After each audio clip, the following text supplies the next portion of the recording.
I will be explaining regarding the general background for the takaful. The takaful derived from an Arabic verb which is kafala, which means to take care one's need. In the takaful company, they will be providing a coverage in order to help the participant or customer when they are facing some financial losses. So basically, the definition for the takaful is actually protecting the financial losses arising out or caused by an event based on the Sharia that could be covered by the takaful company. Since the takaful is based on the Sharia and must be Sharia compliance, there are some elements that need to be prohibited, such as gharar, uncertainty, maisir, gambling, and riba, which is interest. So the concept for the takaful is actually providing a Sharia compliant risk management system based on the risk sharing principle. How does the risk sharing principle work? This risk sharing principle will work when the participant or the policy holder in the takaful agreement agree to guarantee each other by paying for the contribution.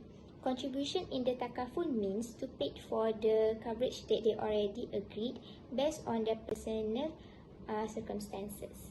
Meanwhile, in the conventional insurance, we will call it as paid for premium. So when the participant make a contribution which is paid for the coverage, the money will goes into the mutual fund, which is called as the takaful fund. And the takaful fund will be managed and also administered by the takaful operator. And the takaful operator will also be charged to the participant or customer, since they will be administer the takaful fund on behalf of the participant. So when the participant make any claim from the takaful fund, and if there are remaining money or remaining contribution in the takaful fund, the contribution or the money will goes to the participant or will be given to the participant, since the money is actually from the participant from the first place, because the participant already made contribution to pay for the coverage. The remaining fund or the remaining money will be given to the participant as a cash dividend or distribution or via reduction for the future contribution.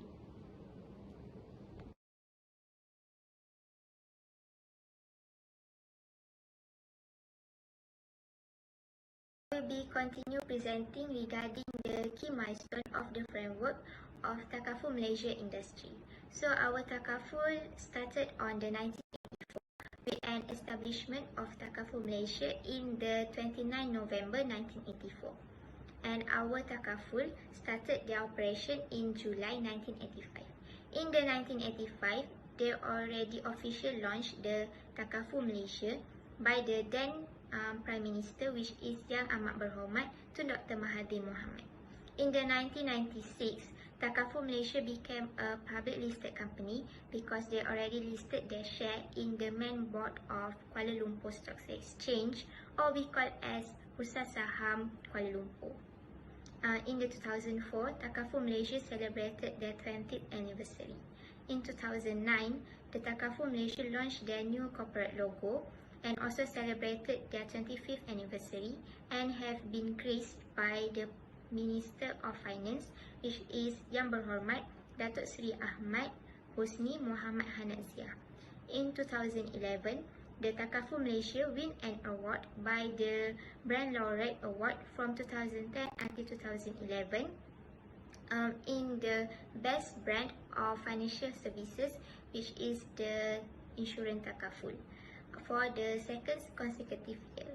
Thank you.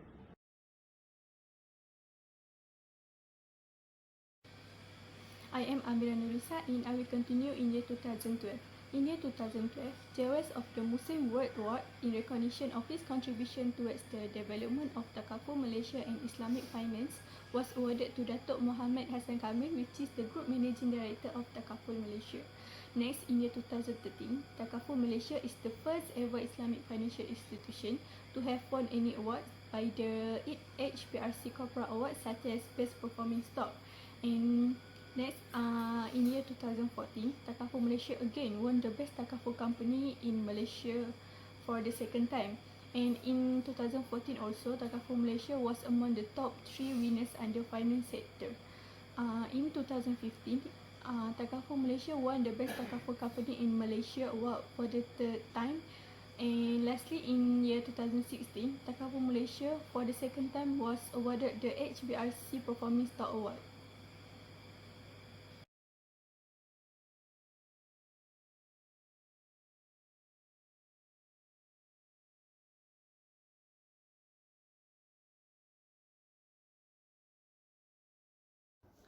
So for the history and development of Takaful Malaysia, the growth of the Takaful industry in Malaysia in the early 1980s was motivated by the Muslim public's desire for a secure financial future, Sharia-compliant alternative to traditional insurance, as well as to supplement the operation of the Islamic Bank established in 1983.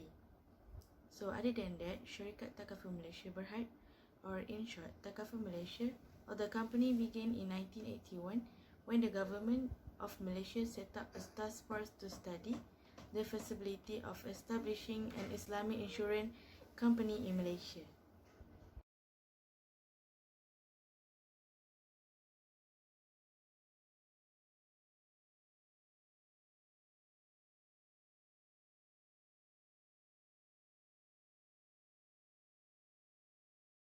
Hi, my name is Nur Aisha Zahra binti Alias. Today I'm going to be explaining about the Takaful development in Malaysia. So Takaful development in Malaysia was divided to 3 phases. Now let's look at the phase 1, which is in year 1984 until year 1992.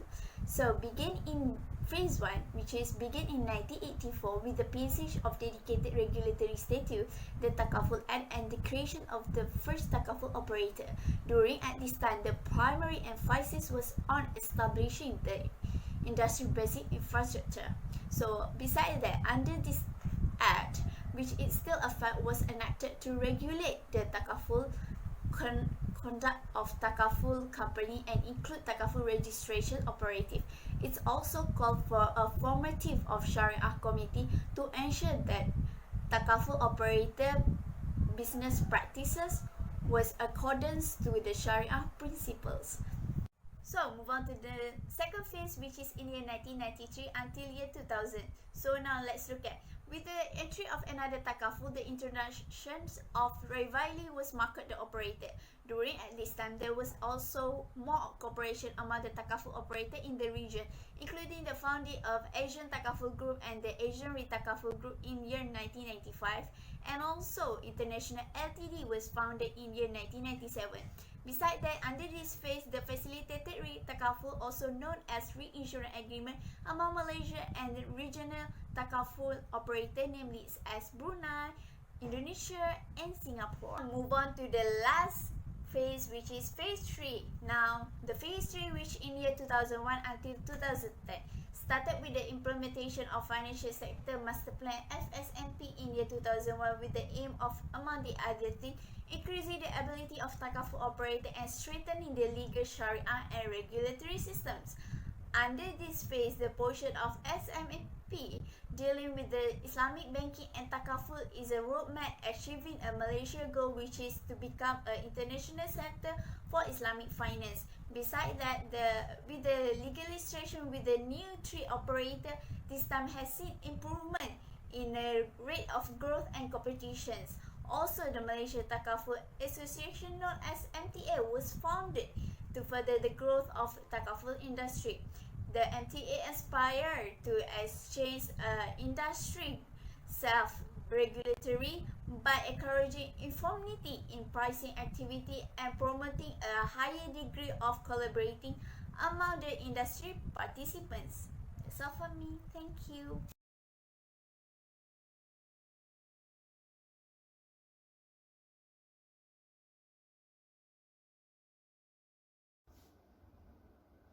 So for the governance of Takaful, falls under certain section. So the first section is section 53A. A Takaful agent, broker, or an adjuster may seek for advice of the SAC, which is Sharia Advisory Council of BNM. This is regarding Sharia matters relating to takaful business. So for section 11, registration may be cancelled due to operators that are not following based on Sharia principle. And the third one, section 54.1, the governor of BNM shall be the Director General of Takaful. Section 8, the Director General shall be responsible for the registration made. And lastly, section 8.5, before the registration made, the Director General must be satisfied with: first, element must not involve in any element which is not approved by Sharia principle. This is because the element must not have any prohibited activities, which is gharar, riba, or maisir. And the second one is provision for the establishment of Sharia body to advise on the operation.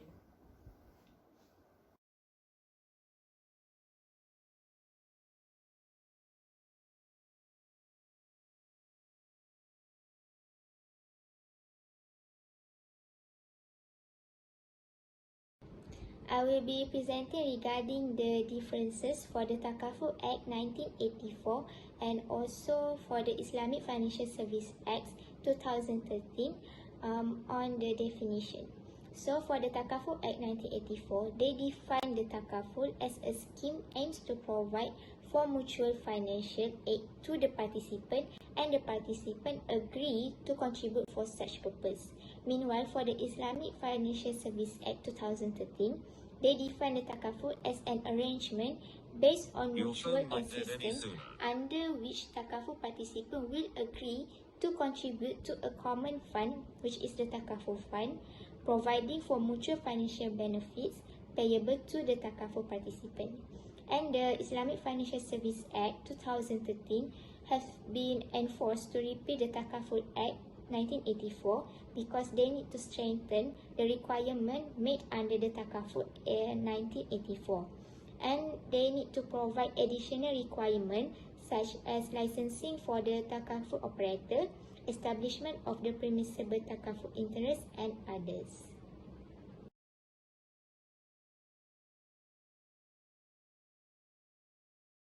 The differences between Takaful Act 1984 and IFSA 2013 in view of Takaful. The first one is participant of beneficiaries.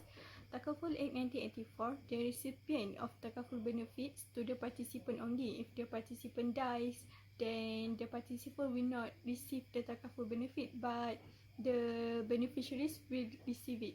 In IFSA 2013 has overcome the situation by including the beneficiaries of the Takaful participant as the recipient of the Takaful benefit upon the pre-agreed events. The second one is single license Takaful business.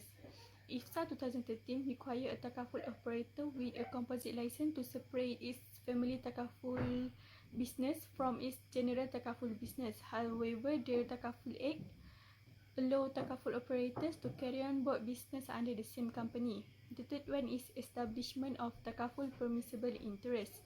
IFSA 2013 has imposed the requirement of permissible Takaful interest. In IFSA 2013 has explained that a person shall be deemed to have a permissible Takaful interest. However, requirement of permissible Takaful interest was not specified in the Takaful Act 1984.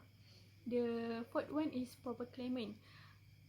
Takaful Act 1984 only mentioned that payment of Takaful benefits may be made to a proper claimant. Meanwhile, proper claimant under the IFSA 2013 has included parental guardian of an incompetent nominee or an assigned, or who claims to be otherwise entitled to the Takaful benefits under the relevant law. And the last one is payment of Takaful benefits. Takaful Act 1984 on the details of payment of Takaful benefit, and Takaful operator have different practices is regulating the treatment of Takaful benefits. However, with the introduction of the IFSA 2013, the manner of payment Takaful benefit has been truly detailed.